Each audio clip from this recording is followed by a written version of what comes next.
एजाज साहब, ये दुनिया जाहिर है जो आज इस तरह देख रही है, खाली एक सिनेरियो समझने के लिए कि अगर वो ना होता जो अल्हम्दुलिल्लाह बजरिया पाकिस्तान हुआ, तो आज दुनिया कितना ज़्यादा एक मुख्तलिफ और ख़तरनाक मंजरनामा पेश कर रही होती। एक तरफ ईरान में क्या कुछ हो रहा होता, वहाँ पे डेथ टोल बढ़ रहा होता, शहादतें बढ़ रही होती, इंफ्रास्ट्रक्चर तबाह हो रहा होता। ठीक है, वो शहादतें देने को तैयार थे, बड़ी ज़बरदस्त उन्होंने बहादुरी से मुकाबला किया, लेकिन ज़ाहिर इसका मतलब ये तो नहीं है कि हम ये चाहें कि हमारे मुसलमान भाइयों का खून बहे। तो एक तरफ वो हो रहा होता, एक मुल्क का इंफ्रास्ट्रक्चर, पावर प्लांट तबाह हो रहे होते, दूसरी तरफ रद्दअमल आ रहा होता, तो मिडिल ईस्ट में अलग एक मामला पैदा हो रहा था। फिर इकनॉमिकली अभी एक आबनाए हुर्मुज़ कुछ दिन बंद हुआ है, खबर मैंने इशारा किया, तो ये असर आया है।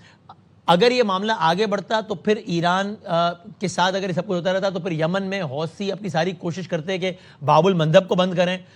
20% अगर आपने हुर्मुज़ से जाता है तो 12% तेल वहाँ से जाता है, LNG वहाँ से जाती है, चावल वहाँ से जाता है, गंदम वहाँ से जाता है।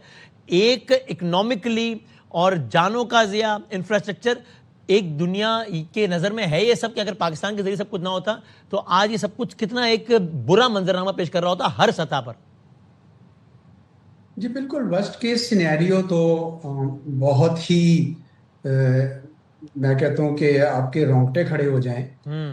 आपने ये कहा कि उनके पावर ग्रिड्स चले जाएं, उसका रद्द-ए-अमल होता है। ज़रा उस रद्द-ए-अमल को थोड़ा देखें ना, गौर करें कि क्या रद्द-ए-अमल होता है। वो वहाँ पे उनके पावर ग्रिड्स ख़त्म करते, उनके जो डिसैलिनेशन प्लांट ख़त्म करते, उन लोगों की ऑयल फैसिलिटीज़ ख़त्म करते, तो आप सोचें कि ये बहरान जो है वो तो खलीजी रियासतें तो ख़त्म हो जाती, उनकी तो बका ही नहीं बचना था उन्होंने।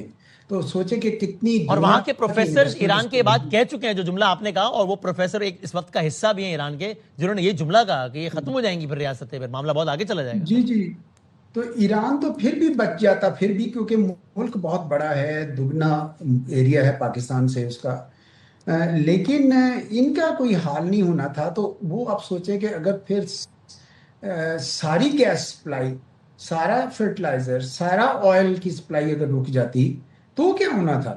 ये तो एक इतनी बड़ी डिप्रेशन आनी थी, इतनी बड़ी रिसेशन शुरू हो जानी थी। एक कंस्पिरेसी थ्योरी में पढ़ रहा था, तो उसमें ये कह रहे थे कि ये अमेरिका का चूंकि तेल बिक रहा है तो इसलिए उनको तो कोई फर्क नहीं पड़ता।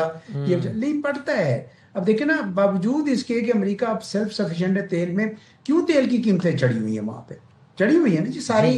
कैलिफोर्निया में तो बहुत ही ज्यादा हो गया, बाकी बाकी जो अमेरिका उसमें $4 से ऊपर चला गया है पर गैलन।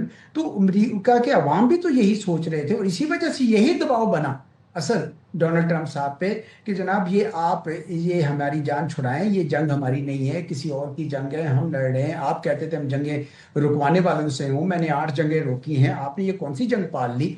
तो मेरे ख्याल में डोनाल्ड ट्रंप साहब ने यकीनन जो वाइस प्रेसिडेंट वैंस को दी होगी ये स्पेस कि आपने कोई ना कोई एग्रीमेंट करके आना है। और अगर खबर घुमन साहब ये कह रहे हैं कि उनकी इंफॉर्मेशन ये है कि परमानेंट पीस सेटलमेंट के चांसेस हैं, तो मैं कहता हूँ कि ये बहुत अच्छी बात है, क्योंकि यही होना चाहिए। और मुझे यकीन है कि ईरानी भी चाहेंगे। देखिए उनका भी बहुत नुकसान हुआ है, ठीक है, बर्दाश्त कर लिया, सारा कुछ है, लेकिन वो ये थोड़ी चाहेंगे कि जनाब वो नुकसान उनका बर्बादी जानी होती और रहे, माली होती होता रहे। ही चल रहा है।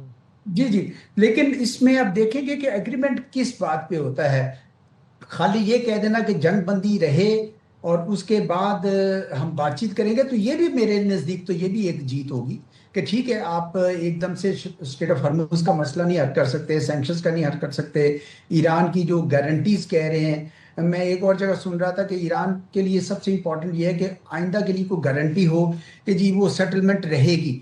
तो मैं ये कहता हूँ कि ईरान इसीलिए तो स्टेट ऑफ हॉर्मुज नहीं छोड़ रहा कि अगर 6 महीने बाद फिर आप हमला करते हैं तो फिर बंद कर देंगे।